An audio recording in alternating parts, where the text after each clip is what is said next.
নমস্কার বন্ধুরা, বাঙালি রান্নাঘরে তোমাদের সকলকে স্বাগত জানাই। আজকের নতুন রেসিপি হলো এই যে পমফ্রেট মাছ নিয়েছি। পমফ্রেট সরষে হবে। এবার পমফ্রেট মাছের জন্য মশলা নিয়ে নিচ্ছি হাফটা চামচ পোস্ত নিয়েছি, এই চামচেরই 2 চামচ সরষে নেব, সবজি কাঁচা পাকা লঙ্কা। তোমরা তোমাদের মতন করে ঝালটা বুঝে নিও, যেমন ঝাল খাবে সেরকম দেবে। নিয়েছি পেঁয়াজ, 2টো পেঁয়াজ নিয়েছি কেটে। এবার আমি বেটে নেব। এই যে বন্ধুরা বাটানো হয়ে গেছে পেঁয়াজ সরষে, এবার আমি তুলে নিচ্ছি। এই যে বন্ধুরা কড়াই চাপিয়ে দিয়েছি, কড়াই তেল দিয়ে দিয়েছি। কড়াইটা আমার গরম হয়ে গেছে, ভেজে নেবো। এবার মাছগুলো আমি বেশি ভাজবো না। এই যে মাছটা আমি উল্টিয়ে নিচ্ছি।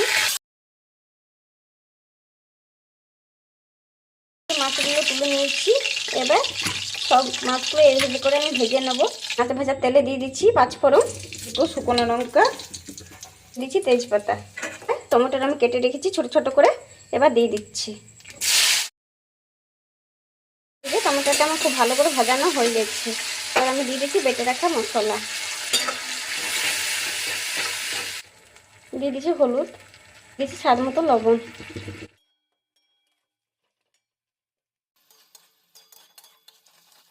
এই যে বন্ধুরা আমার মশলাটা ভাজানো হয়ে গেছে।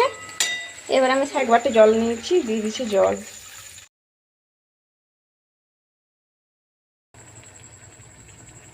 এই যে ঝোলটা আমার ফুটে এসেছে। এবার আমি ভেজে রাখা মাছ দিয়ে দিচ্ছি, একটা করে মাছগুলো ছেড়ে দিচ্ছি।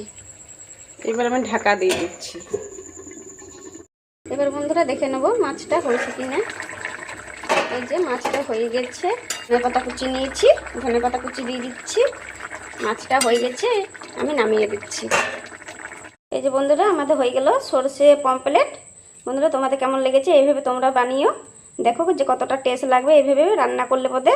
বন্ধুরা ভিডিওটা ভালো লেগে থাকলে লাইক শেয়ার সাবস্ক্রাইব করে দিও, কমেন্ট করে জানিও যে পমফ্রেট সরষে কেমন হয়েছে বলে।